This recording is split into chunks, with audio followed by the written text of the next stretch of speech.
Assalamualaikum warahmatullahi wabarakatuh. My name is Muhammad Faris bin Fauzi. Today, I'm going to talk about the process of plugging DC motor.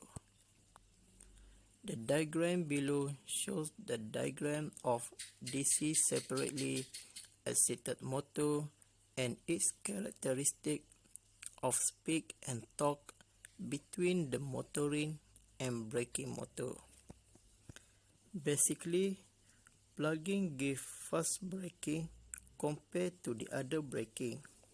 This is because it does two things at one time, which is reverse torque and braking resistance. Firstly, I am going to explain about the motoring mode.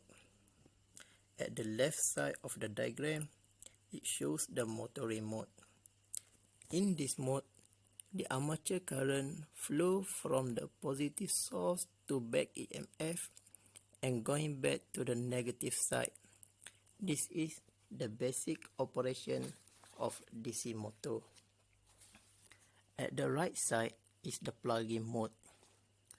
In plug-in mode, the braking is done by reversing the polarity of the armature voltage, which is from the positive to negative and negative to positive.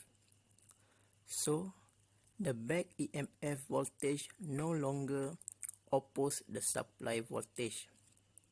When the armature current is reversed, a high braking torque is produced.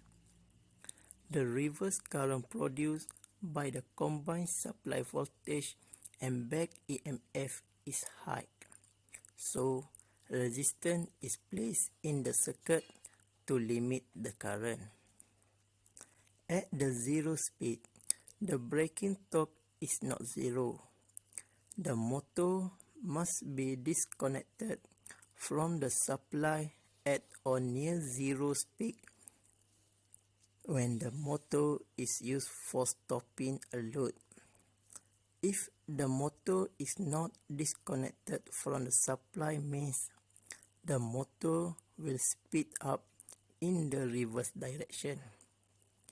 Lastly, these plugins are used in many applications, such as in equipment of elevators, cranes, printing presses, and many more.